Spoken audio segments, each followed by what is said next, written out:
So I'm just going to talk about why device-associated HAI remains still a major challenge and explain the surveillance gap and why the timing matters. So we all do the surveillance and mostly it is passive. So I'm going to sort of tell why active surveillance is important and how nurse-led surveillance helps this active surveillance and prevents infection early. So all of you are aware that healthcare-associated infections are pretty common. There are several studies from the WHO and also from India saying that the incidence is so high that if every 10 patients who get admitted in the hospital, one of them will be prone to get one type of healthcare associated infection or the other. So this is the sad state of affairs as of today, and we need to do something about it. So let us think why we are still losing this HAI battle. Because we again are aware that healthcare associated infections are mostly preventable. Though they are preventable, we are still allowing it to happen. So why is that it's happening? And it's not that for lack of spending. Hospitals, especially the ones which are aware of these infections, are spending quite a lot of money, but still over the last decade or so, not only in India, all over the world, the infection rates are remaining flat. And because of this, avoidable deaths happen. The patients stay in hospitals longer, and not to mention the NABH and JCA accreditation pain, which happens when your HA rates go up. So, well, this is very, very important to consider. All of us need to think why we are still losing this battle. And I want to argue one of the main reasons for this battle that we are trying to win is being lost because we are focusing mostly on passive surveillance. So we do retrospective chart audits, and there is no real time. What happens real time at the bedside is still a blind spot for us, because by the time we do the surveillance, the patient is not in that bed, they've already gone home. And many times, nurses frequently recognize these early warning signs, but unfortunately don't have the empowerment or the authority to take action. So this is what we are going to talk about today, and this is what I'm really looking forward for Sister Sai Bala to highlight her hospital experience and how they have tackled this problem of nurse-led surveillance. So here is one picture which graphically demonstrates what I was telling. So in retrospective surveillance, if you see, by the time the infection is confirmed, the patient is either already gone home or being shifted to the ICU. So that is what is happening in retrospective surveillance. Whereas if we do active surveillance at the bedside, the nurse sees the signs, but as of today, in many hospitals, the empowerment is not there for the nurses to escalate this problem. So surveillance must move to the bedside, and we need to empower our nurses. So what is active surveillance? Now I keep talking about it. So basically, it is a very simple process of having a bedside checklist and detecting the HAI very, very early. And also giving the nurse autonomy and rapid feedback loop to the clinicians as well as to the infection prevention control team. So they act like a lighthouse all the time. The nurses will act like a lighthouse in sort of giving the warning signal that there is an infection happening so that we can take quick action. And if that happens, I think we would win this battle against healthcare associated infection. And this is not my fancy idea. There are several studies which show that. Before that, I just want to, you will be wondering why is, suddenly, he's putting this slide. I'm sure many of you would have heard the word or the term Houdini Act. So what does Houdini Act denote? It is a clever escape from challenges. So this is named after this magician called Harry Houdini.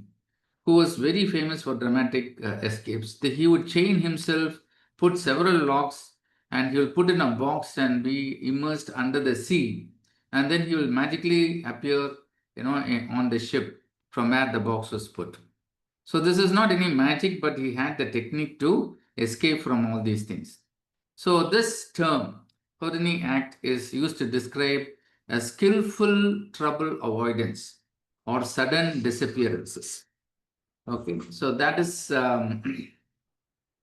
the something which I wanted to bring in. The reason I'm bringing it, just bear with me, is because of this study, which was called Houdini. No, they used this Houdini criteria. This group cleverly used this word Houdini to put in certain checklists to make sure that only this group of patients should have a urinary catheter, and if these indications are not there, the nurse was empowered to remove the urinary catheter without even informing the doctor.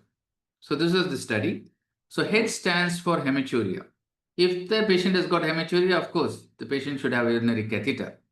Or if there is any urinary obstruction, O stands for obstruction or retention. So then there is a justification to keep the urinary bladder. U is after urological surgery. D is when they have decubitus ulcer or wound and the catheter is put to prevent urine soakage of the wound and to promote healing.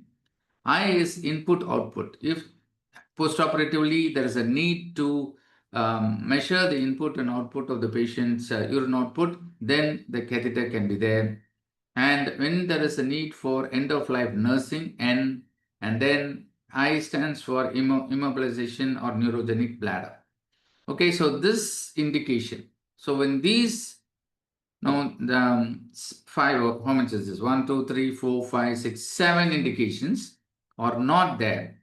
Then they did a study where the nurse could just remove the catheter without informing anybody. So this autonomy was given to the nurses. So this, at the end of the study, it was done for about 6 months. They showed that the CAUTI rates were reduced by 73%. We were able to bring down the CAUTI rate by 3/4 just by empowering the nurses to take the catheters out with once any of these indications is not there. And because of this, overall, the device utilization in the hospital, that is the catheter device utilization, came down by less than 2%. And another important thing, you would have thought, okay, the nurses here in the crowd will think, oh, one more checklist for us. But actually, it showed that once the catheter is removed early, the number of hours per shift freed was 2 hours. 2 RN hours per shift was freed because not many catheters were there to monitor. So these are the advantages this study showed and proved. And there are several other studies which show overall CLABSI reduction of 40% in peds oncology, CAUTI reduction by 55% in a multi-center trial where 10 studies were reviewed, and VAP was reduced by 36% in a NICU. So all these were nurse-led initiatives which clearly showed HAI reduction across settings. So, friends, I want to argue that nurse-led initiatives saves lives and saves cost. So, preventing a device-related HAI can reduce the patient risk of death by 10 to 25%. This is the WHO data. And there was this Brazilian ICU network study, a huge study, done all over Brazil, which showed that nurse-led initiatives can actually result in 570 rupees crore savings to the nation. And WHO also says that IPC bundles are always cost saving across all income levels. It doesn't matter whether you're a high income country or low and middle income group countries. In all settings, there is life saved and cost savings. So, as I told you, the nurses need not fear that this adds to our workload, because all these studies have also proven that nurse-led initiatives reduce repetitive tasks because the device is no longer there. So it saves time and convenience and confidence. And the linked nurse model, where there are empowered and knowledgeable infection control nurses in each and every area of the hospital, reduces IPC burden, and this increases the trust amongst both the patients, doctors, and the nurses, reduces burnout amongst the nurses and doctors, and it boosts vigilance. So these are the facts, and we have to take from the studies which have been done in the last few years. I only looked at studies in the last 5 years. So also in India, there has been a study. There was a 39 hospital study amongst ICUs where the nurses applied case definitions with 98% accuracies. Some of the doctors here might have a doubt. Can we, give this empowerment to the nurses? And this study clearly shows the nurses are able to clearly define what is the onset of HAI and able to define these cases with 98% accuracy. And both NABH and ICMR supports the surveillance champions at this bedside. But in spite of all these studies happening, in spite of all these advantages being proven, still CLABSI rates remain at greater than 10% per 1,000 line days in many tertiary ICUs, as it has been proven in many studies, again done in the last a few years.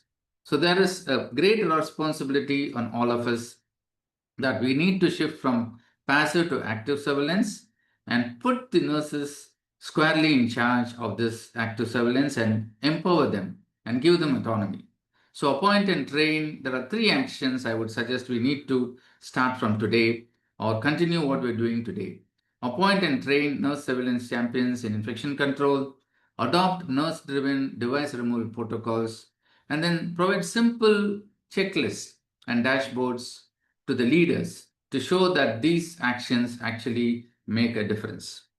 So the best and effective infection prevention device is an empowered nurse at the bedside. That's what I want to argue. And as we all know, empowered nurses are real game changers. So with this sort of message, I'd like to now hand over to our guest, and I invite Stella to give an introduction to our guest speaker. Thank you so much. Thank you, sir.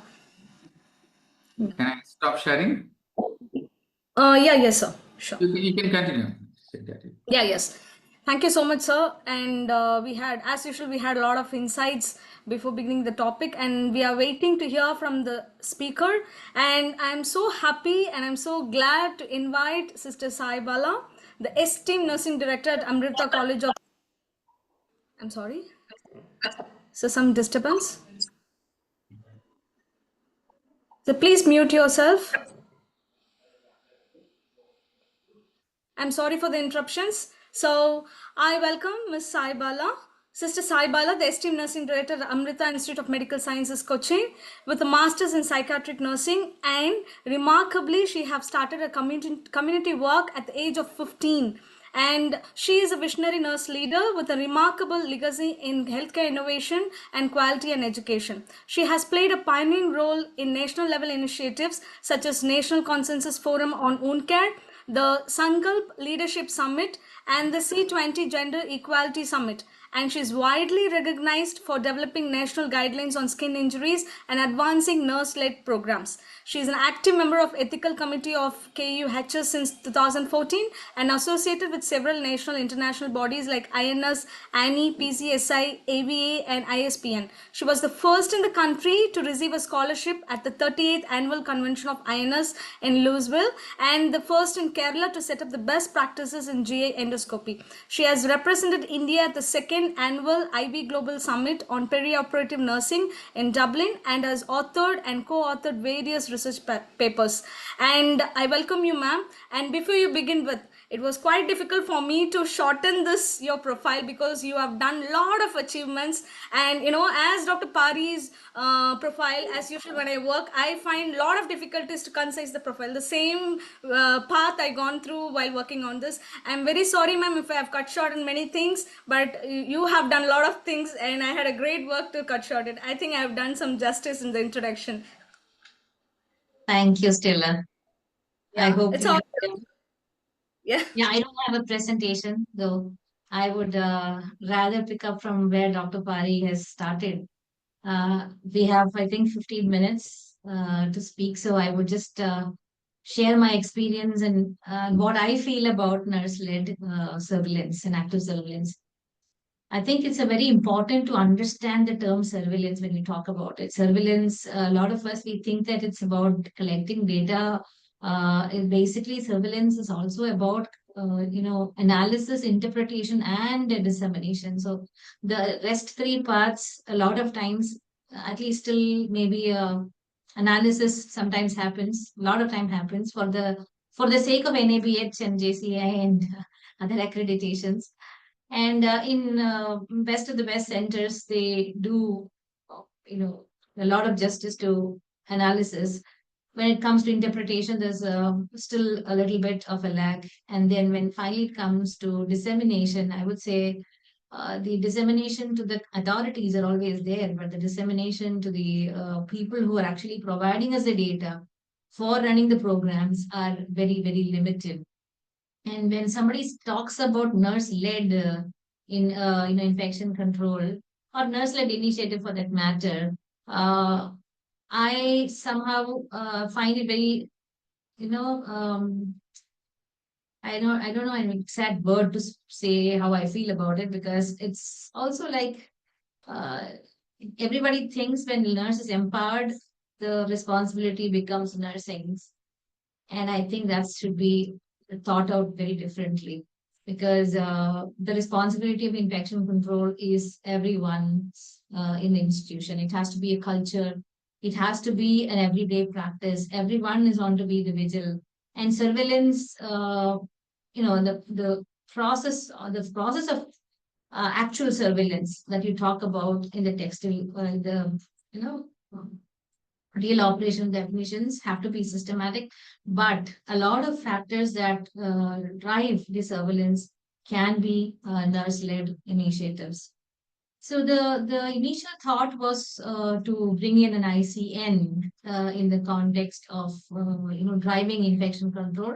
And a lot of time the role of an ICN was collecting data and bringing things to a physician's notice or a infection control or a microbiologist who was heading the team, and then go back and educate the nurses and train the nurses, and and they're supposed to highlight everybody else's flaws in infection control practices. And from there, it moved into learning about more about infection control, having a learned, though nurses have a minimum education on uh, infection control in the basic course, there has to be a very focused in infection control training program, which I learned from my experience. But when I started as a part of the infection control team in our setting, and it was because the infectious disease specialist left, and I was beginning the ongoing education department, and the infection control nurse was associated with me. And we were put together to find something to continue what she had actually put in the first surveillance program way back in 2003. And when we started the work, it was so difficult to find your data, to understand where to go, what to find, what was infection control per se. Though we understood from what checklists and all were this thing, but the basic concepts were still very, not very sure about it. So we started doing the first thing that we did was we developed a one-day module for infection control, on infection control basics and hospital acquired infections. And that was the beginning. And then from there, the journey has been really, exciting. I would say adventurous, sometimes painful, sometimes very rewarding too. So from just being having this small course and the whole, we saw the growth of infection control nurses being developed. We developed the first infection control certification program in 2011, and since then we have trained about 600 people across India. And I have seen many of them grow in their career. So the concept of nurse-led initiatives is basically that it's not limited to a group of individuals or one nurse. I think every nurse at the bedside should be empowered to speak up when it comes not only about infection but anything related to the patient. So speaking up means that whenever you have a concern, that the power to talk, the power to speak up and say, okay, it's a doctor or whoever it is, it's even if it's a relative, whoever it is, you stand up and say, I have a concern and I would like you to look into this. This is I think maybe happening in a lot of corporate hospitals nowadays, but still it's a long way to go in many, many, many centers. A lot of times, infection control activities or surveillance limits to nursing practices on hand hygiene and nursing practices online and training nurses and training physicians. And that's it. So I would like to say that, we had very insightful discussions. Few of the case studies that I would like to share with you all. One was we had a Candida auris outbreak in NICU, and it's very, very, very difficult to control Candida auris. We did everything that we could do, but we just couldn't eliminate the fungi from the ICU. And then that was then when we put up the nursing heads, the floor nurses, and everybody, even the cleaning staff. We all sat together. We started looking at every single practice that we were doing. And one thing that we found missing was the cleansing of the equipments between, when there was an emergency, we would transfer certain equipments from one bedside to another, or sometimes we had an emergency to be taken from another unit. So we just focused on, cleansing 3 times, cleansing the equipments in the ICU, before I used to any patient, any new patient in the ICU. And anything that would go from one unit to the other would be disinfected properly. We had a protocol and we used to do that. So 3 times cleansing.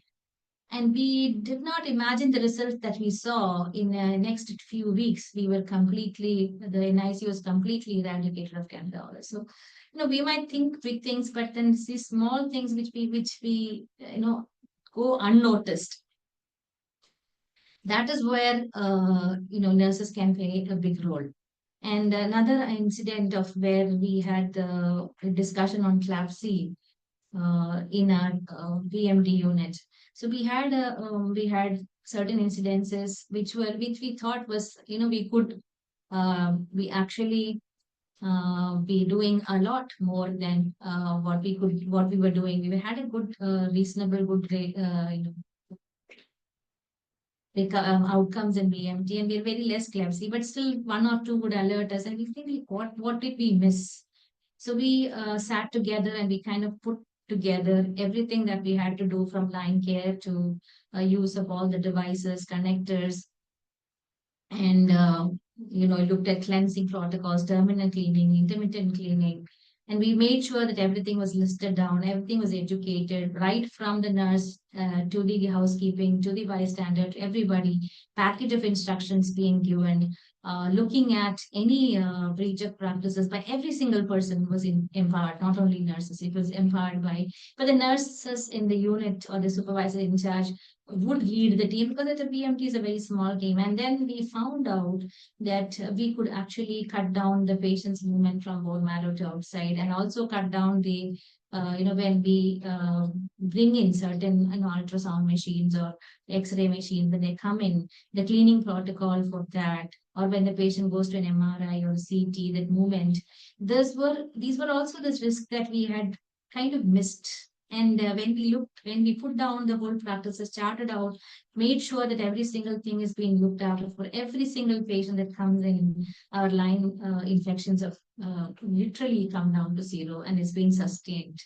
The sustenance, because there is a practice of discussing outcomes and any concerns at the end of every month with a team meeting.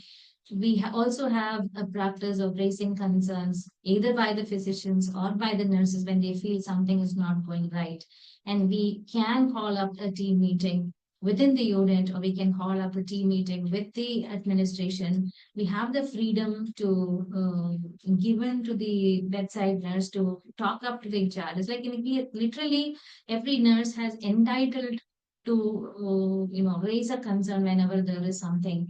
But to bring I wouldn't say that everything is so perfect in the organization. Okay, I'm just saying that we are slowly growing from just having an IC and just having linked nurses, just having projects, into empowering every single nurse with the knowledge. Immediate. The first thing is they have to have the know-how of what is to be looked at. So when you put a bundle checklist, it's just not the checklist. It's just that also what are we looking at and what's the outcome, and what is the practice and what is the outcome for that unit. So the dashboards that they use in the units to look at your practice and the outcome of the practice, and that reflects the ownership naturally comes because you feel that you have contributed something better. So rather than just trying to pinpoint and say, okay, this is where we failed. We say that we change the focus from failures to success. We said that, from 85% we have come to 95%, or maybe 60. Why did we go to 70% this month? What happened in the unit? And that the dialogues with the physicians, with the rest of the group, is actually evolving our infection control practices to be taken on a different level. So I would urge all of you to take this up and say that it is good to have an ICN. It's ideal to have an ICN. It's really good to have an infection control link nurse. But the infection control link nurses are not really meant to be infection control data collectors. The infection control link nurses are supposed to be the experts in the unit who will be educated continuously. So we have a system of having meetings every monthly. We share data, we discuss on concerns. So what happens is the infection control link nurse becomes the infection control specialist in the unit.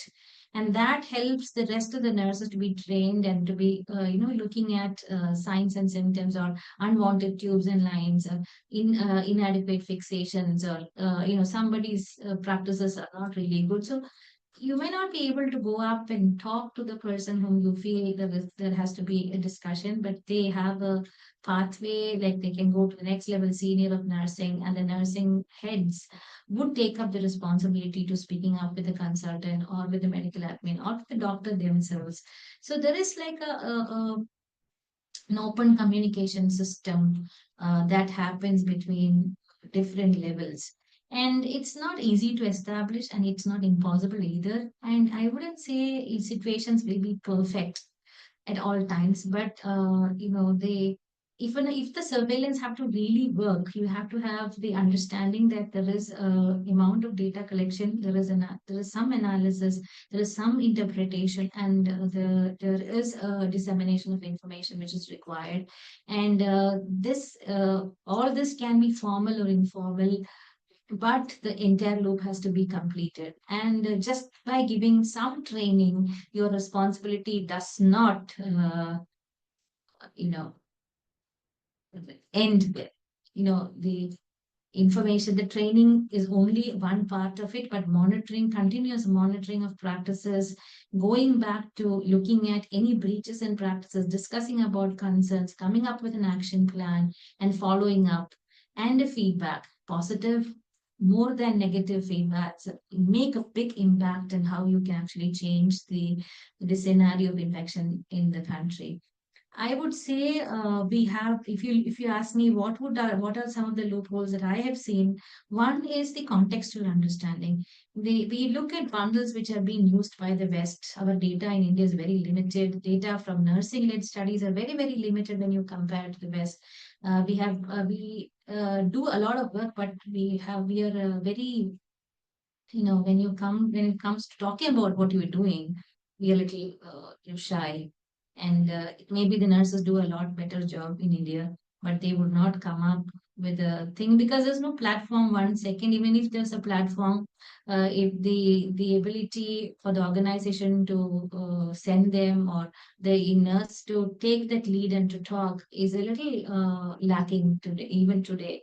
with so many organizations, but after who has come, after all these learning opportunities have come, I've seen a tremendous thing. When we started in 2011, we were the only ones given the infection control certification program. And that why I did this, because when I went to Hong Kong to see the International Infection Control Nurses conclave there with 1,100 delegates, and huge studies, groups, discussions.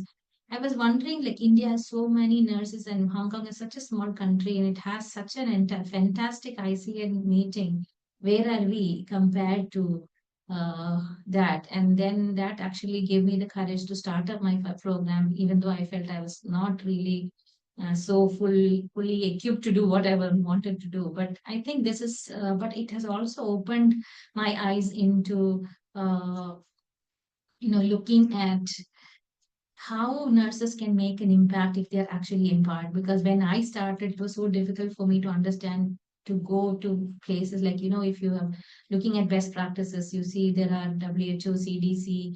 Very recently, India has come up with some guidelines. So till then, we had to depend on the best. But a lot of times, what happens is we are not really practicing what best is practice. The base is still sometimes lacking. So when we talk about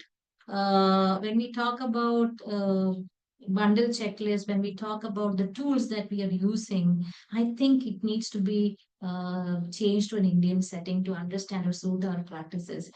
I would also like to share with you the experience of our pediatric cardiac unit, which handles very small, even neonates and with complex heart diseases. And we always had the maximum, I think, interactive infection control discussions on CLABSIs. Basically, CLABSIs happens in that unit. And that one unit actually, if you look at the standards, we are having a gold standard in infection control in pediatric cardiac, basically because of the environment of every single individual in that unit. It's and the nurses have the privilege to talk up when things are being raised, concerns are being raised. They always have the knowledge. We make sure that they understand what they're talking, and then they come up with concepts where they say, okay, this particular baby was admitted before, so was the infection before or after, so what did we miss here? So there are like a lot of protocols that are being led in our institutions because of these discussions, which are healthy and collaborative, which we developed over 25 years. It's not one day or 2 days, 25 years of work. And it's not simple, but I would say that every small attempt made would make a big impact in our settings. And nurses being at the bedside and being your constant monitors and using them to the best advantage would definitely improve the income. So the outcomes of the patient.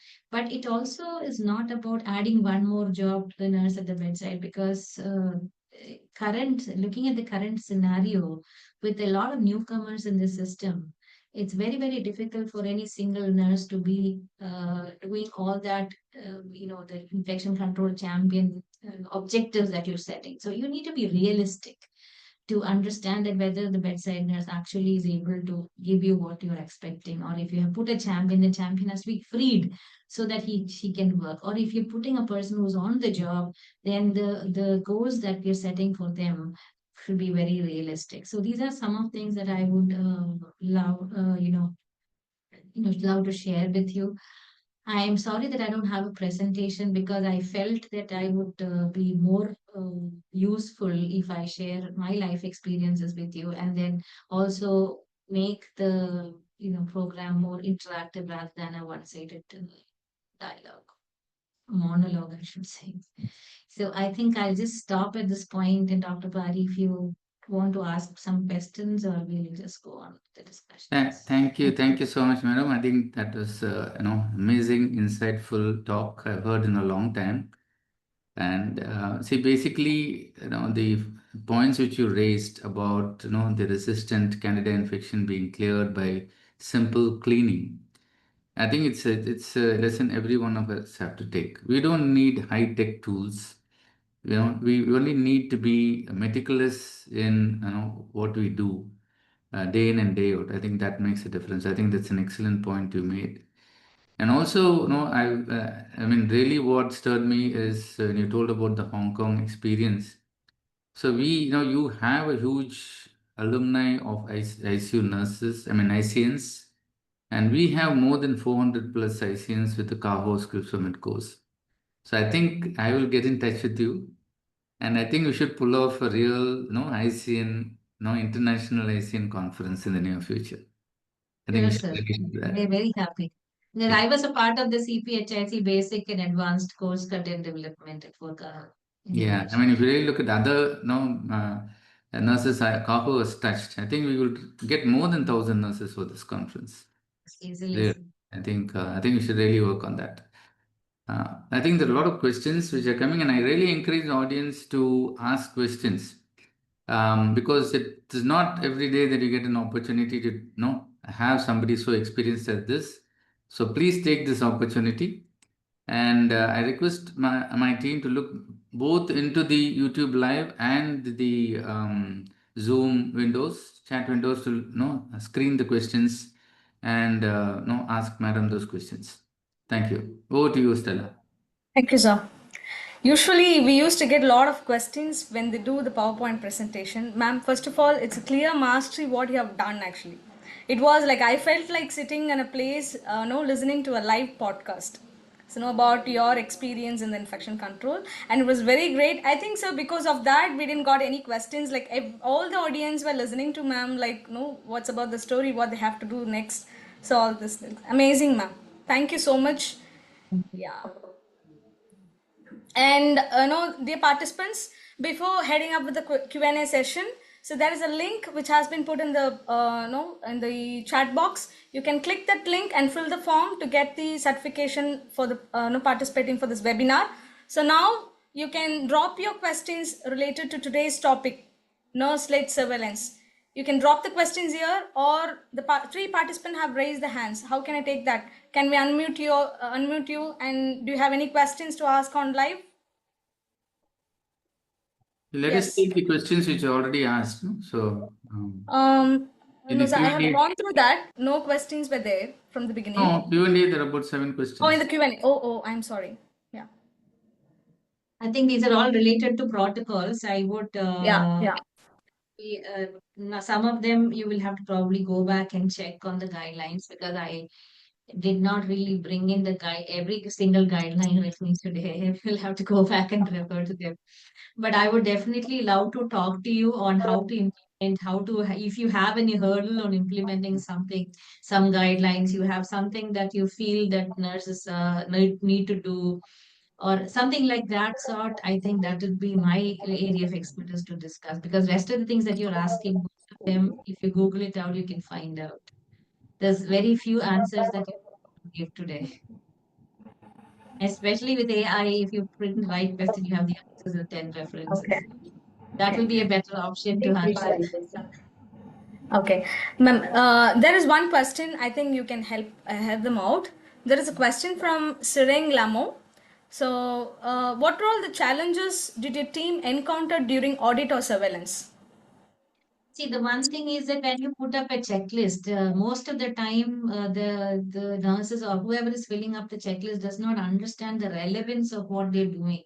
So it's important for them to understand that there's something called a knowledge pyramid. You know, it is if you look at the Google, you can find out, you learn from it because every data that you enter enters into gets into an information, gets into a knowledge, and then gets into wisdom. That means the strategies and the policies are made from the data that one is giving. So every single nurse who is actually doing the checklist need to understand that every data element matters in bringing the policies that they are to follow next in the so if we enter a wrong data, the policy becomes wrong or policy is not effective or something becomes a burden. It's also because we have not really looked at the point of it. So one thing is about educating the need for doing the checklist. Second is that every time people talk about more and more forms and more writing for nurses. So That's something challenging to write, to balance between the data that the amount of data that you have to collect. And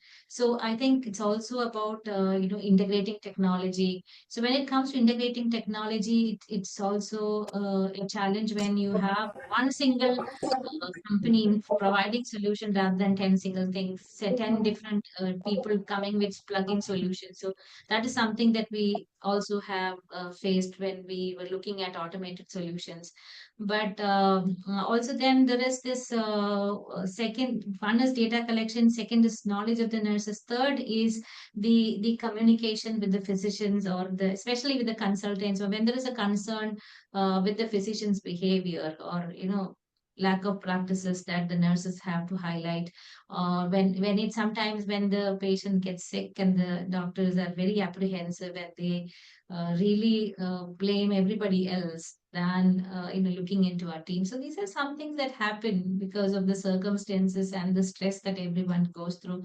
But overall, over a period of time, when at least some person in their unit is sensible enough to sit with everybody and kind of go through data, go through questions, have some success stories that they will share, like and say last time when we had this and we found out that something which was supposed to be disposable is being reused, who has changed the protocol, why did we do this. So these kind of conversation, when it started, the entire atmosphere becomes a little bit more friendly. We still have challenges with many people. It's human beings, and behavior doesn't change overnight. It is the belief systems which fosters behavior, and I think our education is still lacking in understanding that. And sometimes instead of focusing on changing beliefs, we focus on changing behaviors. It's like scrubbing the a pot, and then you put again back again, the fire will becomes black again. So basically you need to have to change the texture of the material so that you can. So infection control is 10% science and 90% behavior. So I think the cleanliness, the concept of cleanliness, that is to be engraved into every single person's mind. If that happens, then infection control really becomes successful. Otherwise, we still have a lot of hurdles and challenges with related to knowledge, with related to skills that are required, with related to conversations and effective communications, and with related to basic human behavior in a nutshell to say. Thank you so much, ma'am. And there is another interesting question for you, madam. Like it is about like, have you encountered the friction from doctors when you initiated nurses surveillance in your hospital, and how did you navigate this challenge? Definitely, lot of that. We are still navigating because every doctor is not the same. It's not about being a doctor. I think it's also about when you look at a physician versus a nurse. I would say the physician carries a lot more burden than the nurses on their shoulders, because if a physician touches a patient, it's a lifelong liability. Whereas a nurse touches a patient, after the end of the shift, she can walk off. People wouldn't remember the nurse. Advantages and disadvantages at the same time, because you finish a shift and you can walk off, and nobody really looks at whether you have washed your hands, whether you actually, scrub the hub every time. No one, no patient is going to know, but the doctor has a more liability. And then I think the system also has a way of putting a complete moral responsibility of every patient health on the physicians. So they tend to be much more, defensive in the first go, thinking that, if you are responsible for a life, you wouldn't want to be feeling that, I didn't do things well. The first thing would be all want is to say that I did everything. I could what I did do whatever is possible. Rest the team, they all have contributed, or we try to put the so that you feel little distress, less distress. That's all what is happening. So when we take the when this junior nurses cannot talk, a lot of time it doesn't happen. Junior nurses cannot put the concerns right to the physician. So the nurse manager level tries to interfere. If that doesn't happen, the next level, that doesn't happen, comes to next level. So when it comes to my level, I would sometimes, if I have to go and sit with them and discuss, I would do that.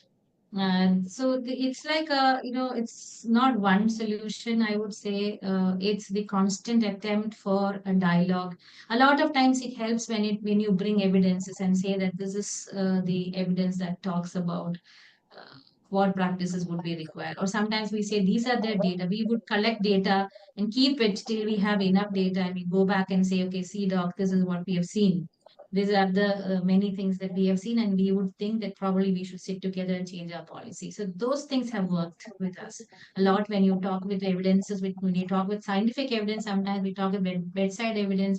Sometimes we give incidences and highlight certain things that are missing, not like a blaming culture. So I think it's all about understanding each other, and that makes a big difference in how you can work with the physicians. Well, I think there are a few people who raised hands. So you want to give Yeah, them? yes, sir. Yes, sure, sir. So, Atul Tayade. So you can unmute yourself and you can raise your question here. I have given the access to you. Probably can unmute all of them. About 6 of them are there. Yeah. You have unmuted already? Already, sir. It's done already. Okay. Yeah. So I think So, people who raised hands, no, you can unmute and talk. And yes. we will hear you. Okay. Meanwhile, I think another interesting question is how do we make sure that checklists don't become tick lists? Somebody has Tick asked. list. Yeah. So that's the first answer I give. You actually have to make them understand the knowledge pyramid and tell them that, whatever you tick off is coming back to Why, you as an yeah, why they honestly. are doing what they are doing. I think that's very The important. second thing is also important is to look at that how many checklists are we giving them to do? And is it possible for any single nurse in a shift to complete all that if they do their work well? I feel we're still burdening them with a lot of checklists that, multiplied, entries, data entries and True. Yeah, points. very true. I Very think true. some kind of an integration of our record system needs to be done to reduce this. So it's not one thing that we can do, but it is important to sit with the teams and understand why they're doing it. So maybe it's a time, maybe it's the schedules that we have done, maybe it's too much of data, maybe they don't understand. So there'll be multiple reasons. I think we need to look at our reasons and try to address them one by one. Maybe we won't be able to make big differences, but at least we can make some difference. I think it's a very, very practical, answer. Now, most of the time it is too many, checklists which really burdens. Yeah. The nurse And to patient ratio and workload that matters. Yeah. okay. So the permissions have been already given to the participant who have raised their hand. Yes, Ivy. So, do you want to ask something? Already the permission is granted. You can unmute yourself and you can ask the questions here.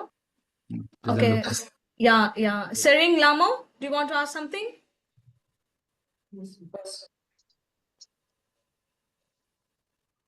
Yeah, somebody's asked about the recording of the session. Yes, it is being recorded and it will be live on YouTube by the end of this week. Okay. Hi, ma'am. Good afternoon to everyone. Ma'am, it was a very enlightening discussion, and it was like we had a great experience listening to your personal experience, like as an infection control, like committed to an infection control person. And then I just have one like a little like query, as ma'am, like during your like experiences when you are delivering and working so dedicatedly for the infection preventions and control. I just want to know that whenever we go in the ward as an ICN, we are always stared by the people, by our own people, in fact, our own staff, as in foreign element, as in a foreign item, no?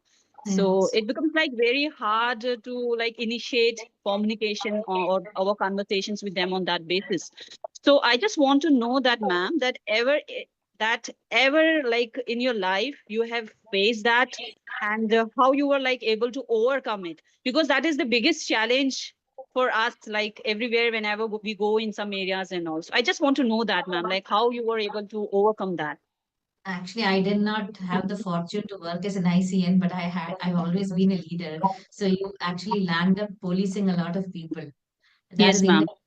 that is inevitable. But the thing is, I think it's about the intent and our focus on, see, what happens when you become a specialist. When you become a specialist, focus on the thing that we are supposed to do. So Hmm. whenever my secret recipe would be to think from whenever I speak from the other person's point of view. So if I were to talk about no, a lack of hand hygiene or doing something Hmm. in the unit, I would ask them why. What do you think would help? Uh, Hmm. I can do to help you in Hmm. order to change the things that we want you to change, or maybe like how can we help each other to do things better. Yes, So ma'am. that would be the Hmm. best way to put up a dialogue, because the moment you see, the thing is, if you look at a bedside nurse, Hmm. there are 101 things in their head. And as an ICN, what we want to do is hand hygiene. Do you think practically is it possible to do the 6 moments of hygiene every single time in a shift? Impossible. Hmm. Hmm. So Yes, if you ma'am. talk about too much techniques and too much details, it becomes they become too apprehensive, and then the more they are apprehensive, the more difficult for them to practice the basic things. So what I would always say is that think about cleanliness in every step of your life. Yeah. So at the moment that the concept of cleanliness comes into your system, naturally your practices improve. So I think that's exactly what I was trying to say to, look at your belief systems. What do you believe is Hmm. right? Why do you think that should be done? So it is Hmm. not a one-day story, but I think the moment they see you as a friend, they see you as Hmm. someone who will raise the concerns that they have in a positive manner, you will be more. Hmm. Yes, ma'am. But there will Yeah. definitely be people who will not be very happy with you. But I think any administrator, any leader cannot be a friend for everybody. You Yes, know, exactly. but then the thing is also that when people understand that you talk from the point of a patient's perspective, and you uphold those qualities inside you, Hmm. though they might have disagreements, though they might not be very happy, I'm sure they would definitely have a lot of respect and love for you. And that's the matter. Yes, ma'am. Fine. Yeah. Thank you so much, ma'am. Thank you. So I Okay. think there was a question. Yeah. There is another question in the YouTube live, sir. Mhm. So, from the participant Annie Benjamin. So, she have asked, do you think a reminder note on hospital walls can help cross infection through patient attenders? Definitely, because see, patient attenders, there is it's a double-edged sword. Okay, teaching your patient attenders, because if you don't want them to come and ask question to the nurses, then you better be careful. But I would say that it is an added advantage, because the culture also should be like this, that I am dealing with 10 people. I may not be able to remember every small thing, but I would want you to help me remember the best things that I can do for your patient. So that kind of a mindset has to come, putting up posters. And every time you see an ad 100 times, when you want to go to a product, to buy a product, you would remember that brand, that ad.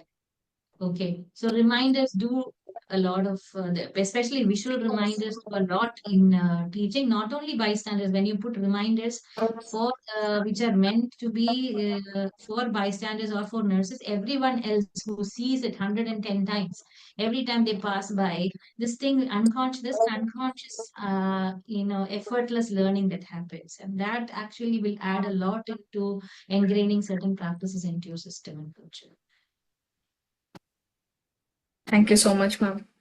So, I think the others have put down their hands. They have lowered their hands. No, no, I lowered it because You have lowered it. Okay, it's okay. none of them One. actually unmuted. If they want to, they Yeah. can raise their hands So again. there was some question, because if I go and tell if your cases have ended up in a SSI, many of the doctors are not expecting the same. How can we handle this type of situation? I would say that, where you would put up an appointment request with that doctor, go and say that these are the definitions for an SSI. And this is what I find in these patients. Would you think that would you help me clarify whether how do you think this would be an SSI or not? No, you can approach your physician physicians different. Every physician is not the same. Some people are unapproachable. So when it comes to those levels, you have to use other people whom you can talk, whom can be useful for raising the concern. Sometimes you can go and have a clarifying doubt kind of an approach. A lot of times people do agree because I told you, when you try to say that your patient has an SSI, the immediate thing is that I did something wrong. That is how people perceive it. So I think we should rather use that. How can we confirm whether this is an ISSI or not? These are definitions. I find these criteria, and I find these in our patients. Can we agree on this is an infection or not? How can I help you in getting lesser? And I don't think any doctor is against infection control. They just become too defensive because they feel that the entire blame on all the wrong is coming on their shoulders. Yeah, I think as a surgeon, It's absolutely not true because it's from the housekeeping to the PG to the intern to the nurse to anyone who touches the bed is actually responsible for, because the environmental cleanliness, the hand cleanliness of the hands, these two are very, very important factors when it comes to a lot of infections today.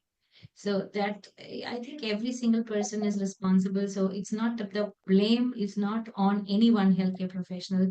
It is all of us, including the relatives, who has to think about bringing in the best practices and best outcomes. And we have to work together. We might not be very, uh, you know, ideally successful or the best ideal place, but we can be a lot better than what we were yesterday. So I think that's what we have to look at. Rather than focusing on zero outcomes and zero, we have to look at how much have our system been positive to criticisms, to open conversations, to constructive criticism, changing changing the culture into a more friendly workspace. That will change the infection control data and the infections too. I think that's true of every change we're trying to make, quality, patient safety, everything. So I think, Yes. even when I go and do the, quality and patient safety talks, the same question, the quality managers come and ask me the same question. How do we make the doctors see their point of view? But I think a valid point which you raised is see, from their point of view. I think Yes. that's a very valuable lesson. I think all of you have to really learn. See, as a surgeon, now I'm a surgeon, and if you come and tell me your case has got an SSI, as madam said, the immediate is to go on the defensive. So instead of that, frame your response or frame your query in a different manner, understanding this particular defensiveness of the doctor. I think that is very, very important. Still, I think again, who's raised a hand?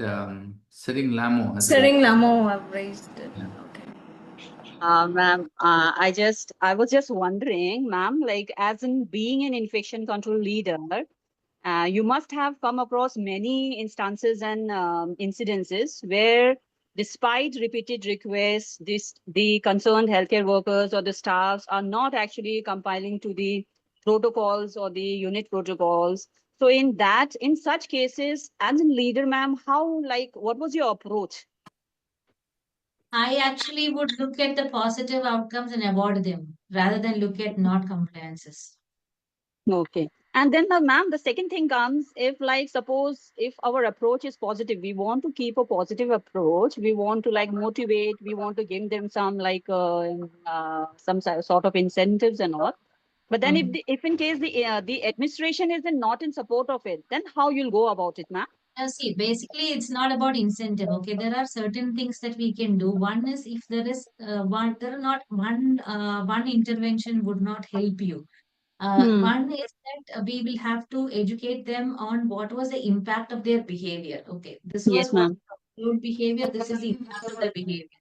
So if you focus on changing the impact, the focus on changing the behavior and the impact, Hmm. how it relates to impact. So if I was actually able to understand it and look at every single person's face and see how you Hmm. feel when I'm talking, the way I would modulate would be very different, right? Hmm. So when I'm actually assuming so many things and working, my way of conversation, my style will be very different. So I think the information part is very, very important. Second thing is that whenever somebody doesn't comply multiple times, I think the question has to be why that person is not able to comply. Is it a person problem, or is it a system problem, or is it a the process problem? So if it's a system problem, I think we'll have to address the system. Okay. If it's a person related issue, then I think we'll have to look at how we approach is whenever there's a problem with a person who's not following protocols continuously. There's no system issue. It's a person related problem. The first question we would ask is what is happening with your life? Because if Yeah, something is happening with their life, then it's very, very difficult for them to focus on their work, especially the small exactly. details. So in such cases, I think the intervention would be very, very personal, and sometimes you will have to go to the extent of counseling, pulling them off from the unit, changing different, like addressing their apprehension. So that's another way. So there are Yeah. not one improve. So you will have to do one is that constant feedback. Second is that the feeling that somebody is actually monitoring, because it's important. If I were to, if I didn't have 101 class tests and I only Yes, had ma'am. a major exam, I would not really look and read every day. Third is also setting up reminders, like visual Yes, reminders. ma'am. Yeah. Uh, more today's generation, I think we should have more games, because, Yes. and there's more of these, reels, 1 minute, 30-second reels that can go sometimes into your system that will actually bring back certain things. But we can use Yeah. technology to our advantage. Second is also like making them understand the consequences of their action. I am sure that no healthcare worker would be very happy to know that whatever because of their practices something bad happened. That is, and I don't think anybody would do. The only thing Yes, is that ma'am. the way we handle it is what makes a big Yes, ma'am. Exactly. Thank you, ma'am. difference. Okay. So I think there was one question, and Mr. Rajaraman have answered for this question. So they have asked how to clean the post-surgical instruments. Yeah, then these protocol related things, let's not, Yes. Yes. um, do that, Yes. because I think we need to tap the wisdom. Yes. Okay. So how frequently we should call the post-surgical patient and do the follow-up? And who should call? Again, Post-surgical. Post-surgical patients. Like how post-op often That we should, depends. yeah, post-op patients. No, it depends on your institution's protocol, depends on the department, because each department will have their the vulnerability based on the risk and the vulnerability. You'll have to fix up your protocols. So it depends on the resources too. If you have too many people, you can call very often. If you don't have, then you'll have to schedule accordingly. Yes. Great answer. It's like look at the stand. I would always advise you to please look at the Western standards with a skeptical view, because the workload of every single nurse and every single person is less compared to us. So in certain areas at least. So and also that the resources, the understanding is very, very different. So you will have to have certain methodologies which are very contextual. Also, we should have an approach which is very contextual for your infection control program to be successful. It is very good to look at standards guideline, but please make your own data. Look at your own studies. We don't, even if you don't publish it, look at your data and create your own evidence from your organization. That will help us a lot. I think there's a very good question, Ms. Samir. Is if there is a single best advice you could give to our ICNs, what will it be? Talk about cleanliness, cleanliness, cleanliness every time, and then say that infection control is all about cleanliness. That's it. Don't talk too much of infection control jargon. Just talk about uh, staying and doing the things in a cleanly manner. That's it. And that would go into the people's head much faster than talking about all these other things. And always, keep look at yourself. You know how you were 10 years ago or maybe 5 days ago, and compare yourself and reflect upon your growth. So that will keep you inspiring. to go in your journey. It's not easy to be an ICN when you are actually policing a lot of people and people are not very happy with you the way you are. And so it's sometimes you just feel that, why should I do all this? But look at what you were, how you've grown, and look at what impact you have been able to make with your interventions. Once in a while, go back and look at yourself, and it will help you, stay motivated. Other I think, interest, yeah. other interesting question is, we've been talking about doctors, but this person has asked, what are the challenges you faced from the nurses when you started implementing surveillance and empowering nurses, trying to empower them? I think empowerment, the understanding of empowerment is very, very important, because when you think that empowerment is given to a nurse, the nurse wouldn't want to take it. If the empowerment, they have to feel that they already have the power and they're not using it. You have something in your hand, you're not using it. And like if I say that I have a certain instrument and I would like to give it to you, people will say, why do I need it? When you say that you already have it, and why don't you use it to your best advantage? I don't think that people would have problems. But the thing is, there's a lot of resistance when it comes to certain behavior. But I believe that every human being has a potential to change. And as a leader, it's our responsibility to find out the best way we can do to bring that change in them. And nurses have been the most difficult people to handle. I would say at some times I faced more resistance from nurses than doctors. The only thing was to educate them. For nurses, it was education. For doctors, it was data. Yeah, and also I think, though I use the example of the Houdini study, doing that in our country would be very difficult. Now, if you tell that a nurse can remove a urinary catheter without telling the doctor, in our culture, of where the doctors have this sort of uh, outlook, it's going to be difficult. So we can't just take those studies from the West and try and implement. I think that's very But I important. think one thing they can always do is when you have somebody walk in and checking, like, once in 2 days or something, go around and see how many follies could have been removed based on a certain criteria, and raise a concern with some one person in the department who owns up the process. So there's a multiple owner thing. So Mm. between them, if they have an agreement, we can still implement these things. So there are Yeah, ways. I think this one change which I've seen in theater is the timeout.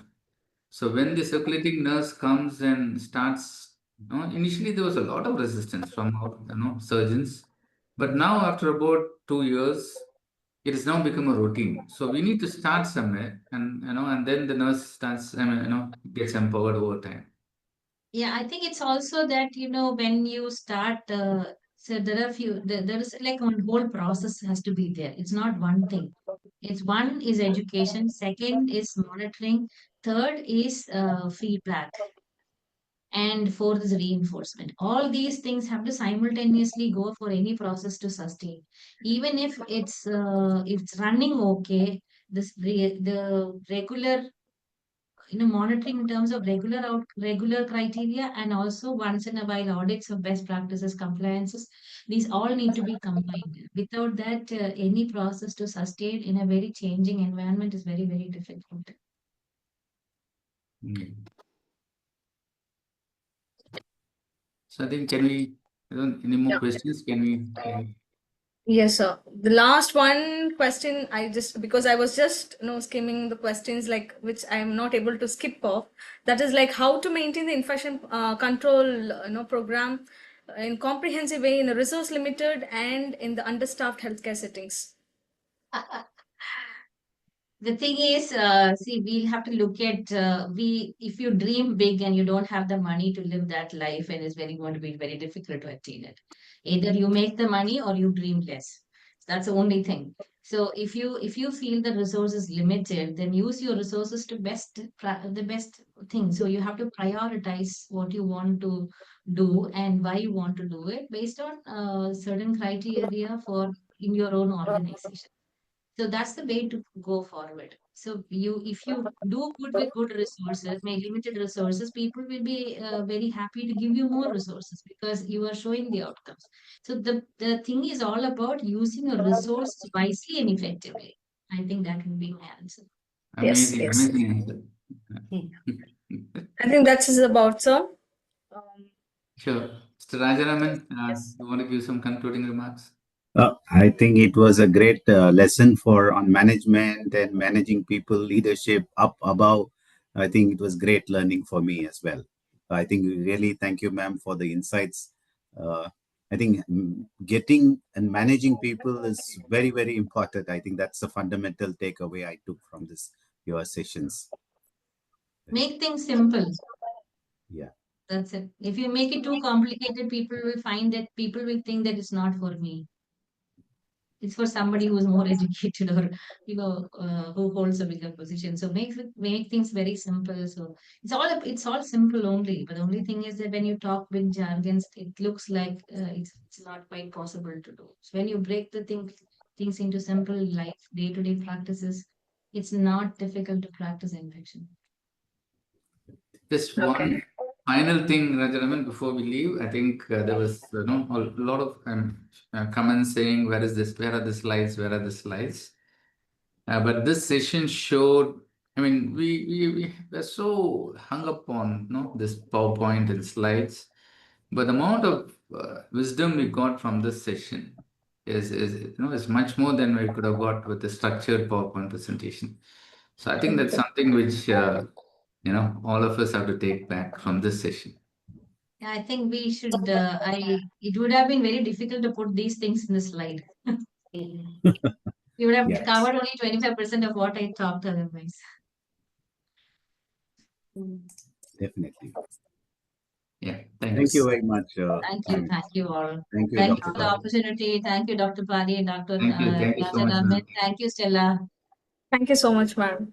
Thank you so And much. thank you all the participants for being such a lively audience. Despite being a Zoom, I really felt that I was in a live podcast actually. Rather a live show because there is a lot of feedbacks And actually just look coming. at the hearts which are going up. That Hearts, shows. yeah, hearts and thumbs That's up. what I all said. is So going. usually what happens is you feel that you're looking at a blank screen. I can feel the people. So I feel that this has been a wonderful. It's now increasing. It's decorating the entire screen, actually. Thank you very much. Thank you so much, ma'am. It's all about what you have given for all the healthcare professionals and all the nurses who have participated here. You have given the life lessons, to be very simple in the healthcare setting to achieve the success. Thank you so much, ma'am. And I also had a lot of learnings from you. Thank you. Thank you very much. Thank you so much. Stella, you're going to stay on for some time? Yes, sir, because the feedback forms are on here. So I need to sort out these things and then we'll be winding off. I think you can sign off, sir. And even Mr. Rajaraman, we can connect off that. Thank you so much, sir. And thank you so much, Dr. Thanks, I Rajaraman, for all the will support. also leave. Thank you.